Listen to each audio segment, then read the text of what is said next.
Hello everyone. आज से जो हम लोग एनसीईआरटी की सीरीज़ शुरू कर रहे हैं वो एनसीईआरटी की सीरीज़ आपका भारत एवं विश्व के भूगोल का है। इसमें आपको क्लास 6 to 12 एनसीईआरटी के क्वेश्चन मिलेंगे। पुरानी और नई एनसीईआरटी दोनों के ही क्वेश्चन सीरीज़ आपको मिलने वाले हैं, जिसमें कि आपको चैप्टर वाइज क्वेश्चन आंसर भी मिलेगा और साथ ही उसकी व्याख्या भी मिलेंगे, ताकि आपके इस सीरीज़ के बाद में एनसीईआरटी पूरा रिवीजन हो जाएगा, प्रैक्टिस हो जाएगा।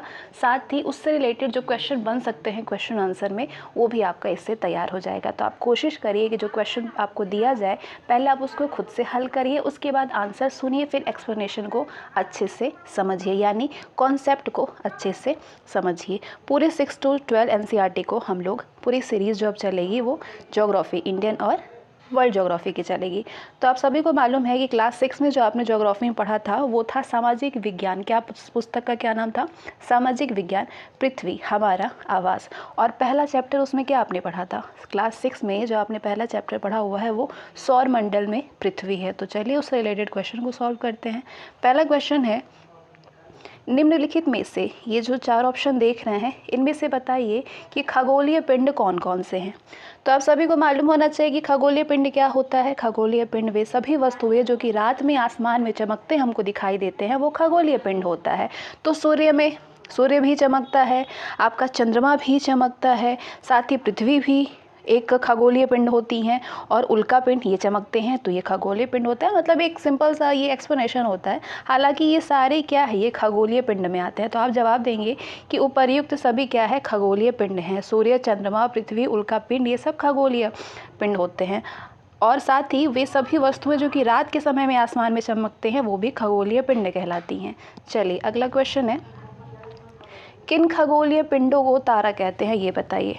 जो आकार में बहुत बड़े नहीं हो, या जिनके पास में अपनी ऊष्मा तथा प्रकाश होता है, या फिर जिनके पास में अपनी ऊष्मा और प्रकाश नहीं होता है, या फिर जो अपने अक्ष में घूमते हुए दूसरे पिंड की परिक्रमा करते हैं। कौन खगोलीय पिंडों को तारा कहते हैं, बताइए। जिनके पास में अपनी ऊष्मा तथा प्रकाश होता है वो क्या होता है? ये ऐसा खगोलीय पिंड है जिसको तारा कहते हैं। ठीक है, ऑप्शन बी। कुछ खगोलीय पिंड बड़े आकार वाले और गर्म होते हैं। ये गैसों से बने होते हैं। इनके पास में अपनी ऊष्मा और प्रकाश होता है, जिसको वे बड़ी मात्रा में क्या करते हैं, उत्सर्जित करते हैं। सूर्य क्या है, खगोलीय पिंड में आएगा। तो इन खगोलीय पिंडों को क्या कहते हैं, तारा कहते हैं। और सूर्य भी क्या है, एक तारा है, यानी ये भी खगोलीय पिंड है।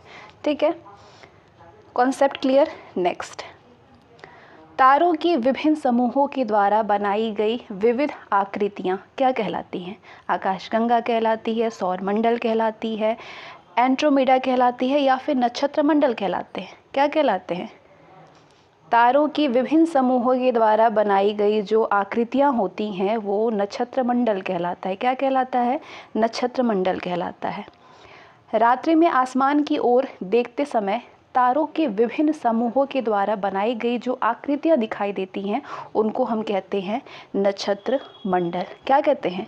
नक्षत्र मंडल कहते हैं। अंतरिक्ष से संबंधित अर्सा मेजर, या जिसको हम इंग्लिश में क्या बोलते हैं, बिग बियर, इसका संबंध किससे है? अर्सा मेजर का या बिग बियर का संबंध किससे है? सौर मंडल से, नक्षत्र मंडल से, क्षुद्र ग्रह से, या फिर इनमें से कोई नहीं?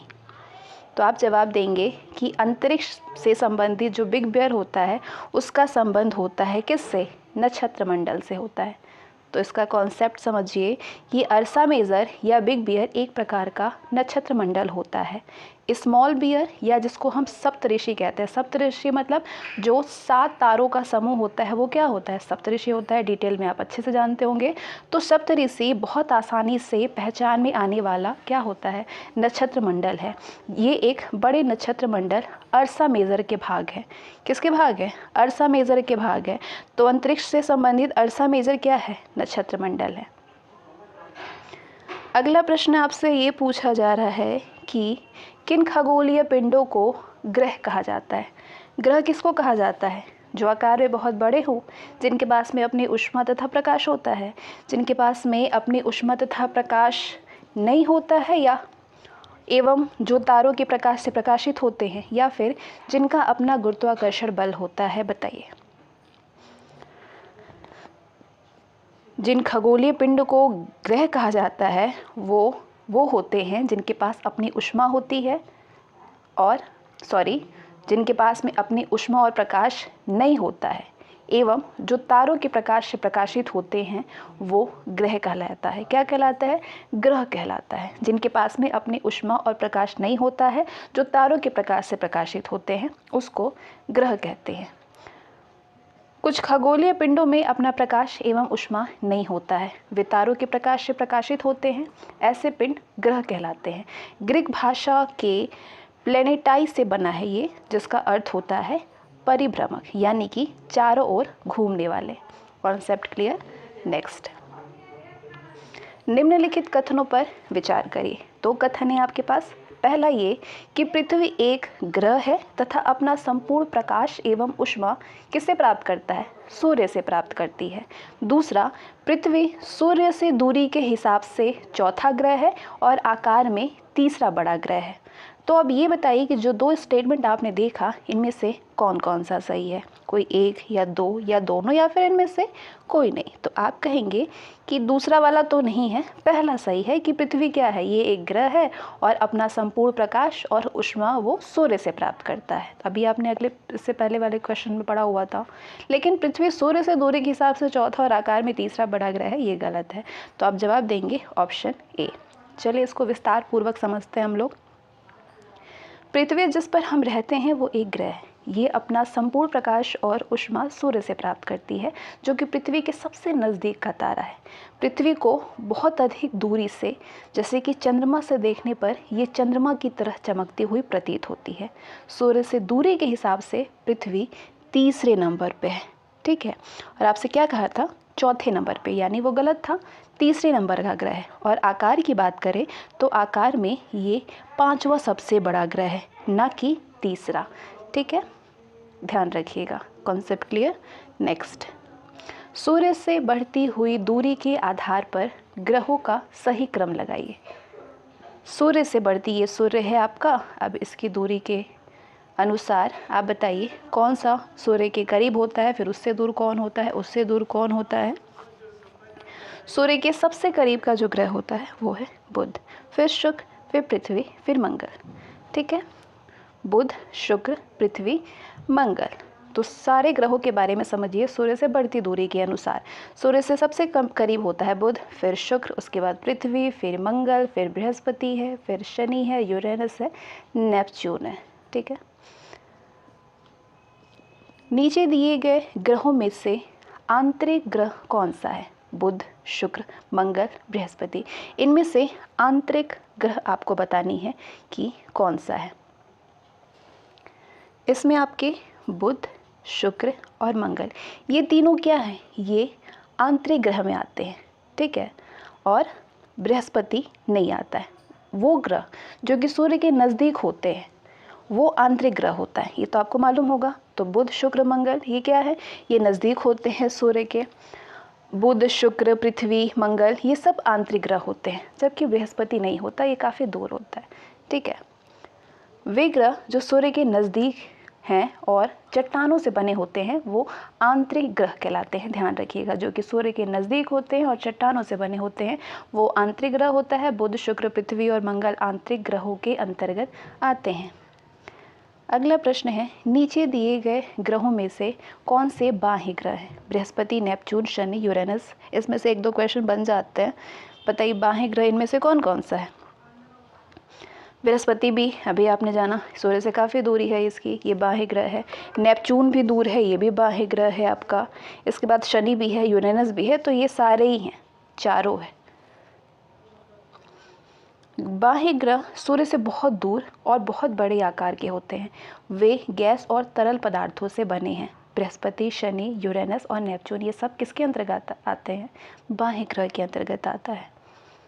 नेक्स्ट है, नीचे दिए गए कथन एवं कारण पर विचार कीजिए। दो कथन है आपके पास, कथन और कारण है, यानी असर्शन है, रीज़न है। असर्शन आपसे ये कह रहा है कि बुध का सूर्य के चारों ओर परिक्रमण काल सौर मंडल के सभी ग्रहों में से सबसे कम है, क्या कहना चाह रहा है कि बुध का सूर्य के चारों ओर परिक्रमण काल जो होता है वो सौर मंडल के सभी ग्रहों में से सबसे कम है। और इसका कारण ये दे रहा है कि बुध जो है ये सूर्य के सबसे नज़दीक का ग्रह है, इसलिए क्या बताइए, क्या ये सही कह रहा है? तो आप कहेंगे हाँ बिल्कुल सही कह रहा है, और कारण जो दे रहा है वो तो बिल्कुल भी सही है। बुध सौर मंडल में सूर्य के सबसे नज़दीक का ग्रह है, इसी कारण इसका सूर्य के चारों ओर परिक्रमण काल सबसे कम होता है। सबसे कम होता है यानी कितना होता है? 88 दिन का होता है। नेक्स्ट क्वेश्चन है आपके पास, सौर मंडल में किन दो ग्रहों के बीच में क्षुद्र ग्रह की पट्टी पाई जाती है? किन दो ग्रहों के बीच में क्षुद्र ग्रह की पट्टी पाई जाती है बताइए? शुक्र बुध, शुक्र पृथ्वी, पृथ्वी मंगल, या फिर मंगल और बृहस्पति, किन के बीच में पाई जाती है? मंगल और बृहस्पति के बीच में क्षुद्र ग्रह की पट्टी पाई जाती है। ठीक है, तो चलिए कॉन्सेप्ट को समझिए। तारों, ग्रहों एवं उपग्रहों के अतिरिक्त असंख्य छोटे छोटे पिंड सूर्य के चारों ओर चक्कर लगाते हैं। इन पिंड को क्या कहा जाता है? क्षुद्र ग्रह कहा जाता है।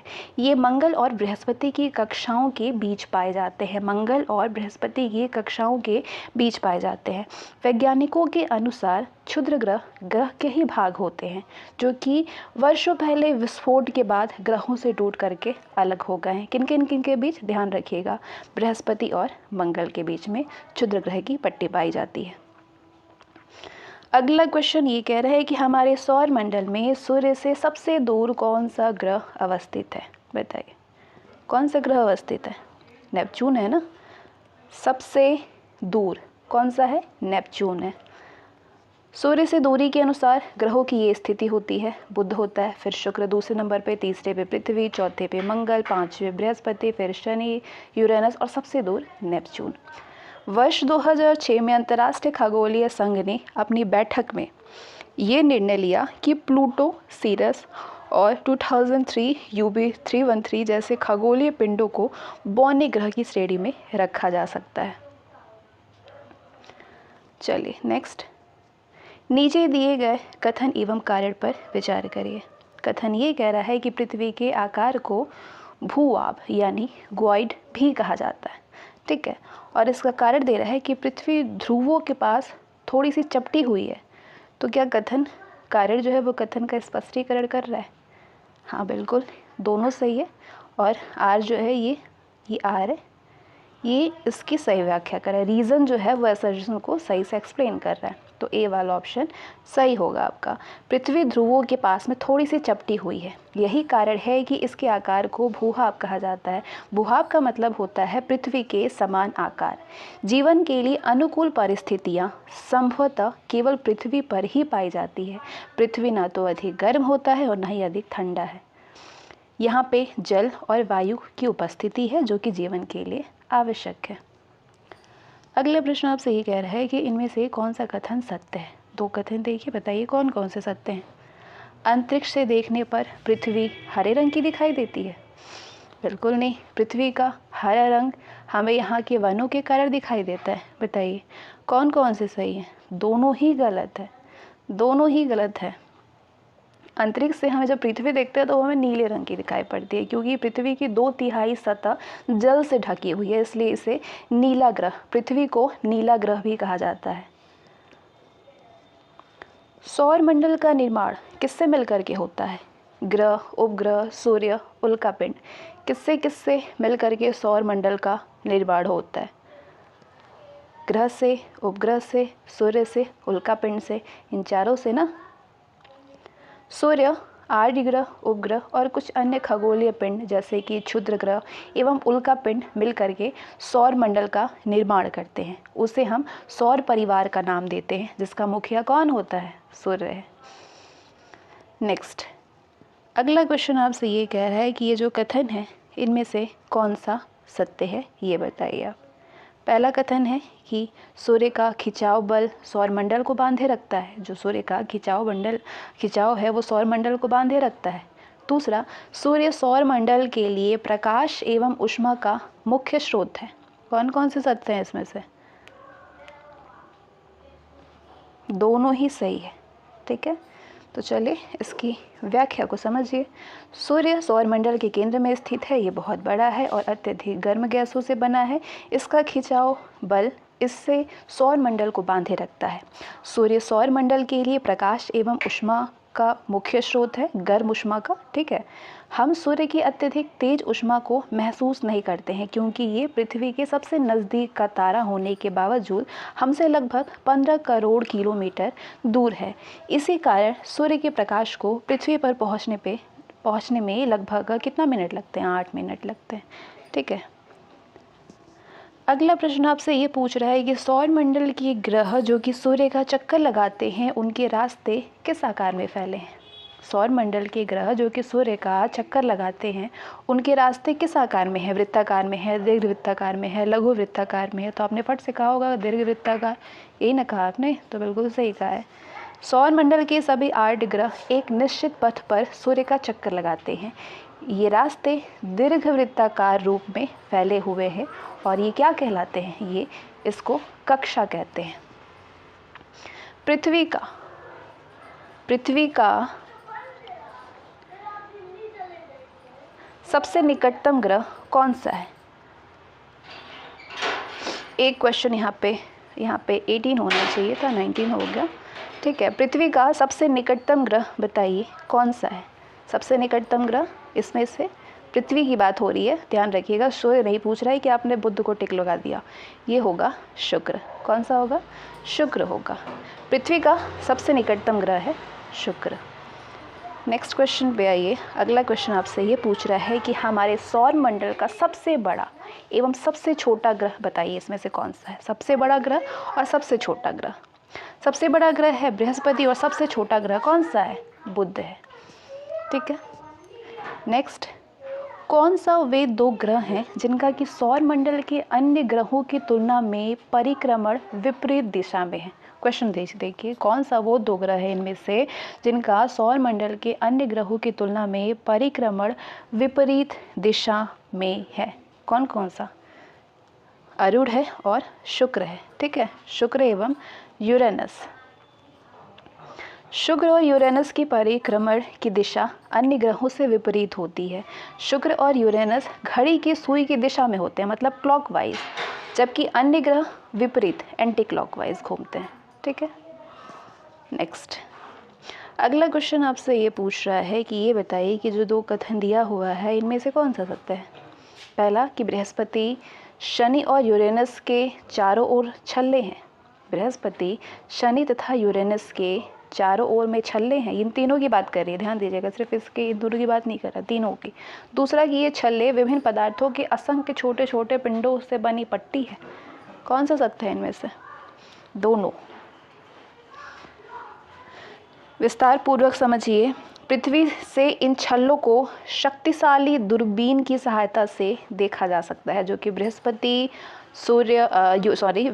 शनि और यूरेनस के चारों ओर जो छल्ले हैं इसे शक्तिशाली दूरबीन की सहायता से देखा जा सकता है। अगला प्रश्न आपसे कह रहा है कि हमारे सौरमंडल में किन ग्रहों के पास में एक भी चंद्रमा नहीं है? चंद्रमा यानी जो कि प्राकृतिक उपग्रह होता है, ये नहीं है। किसके पास? बुध, शनि, शुक्र, यूरेनस। किसके पास नहीं है? बुध के पास नहीं है और शुक्र के पास नहीं है। ठीक है, ये दोनों ना, बुध और शुक्र के पास नहीं है। हमारे सौरमंडल में बुध और शुक्र के पास में कोई भी चंद्रमा नहीं है। ठीक है,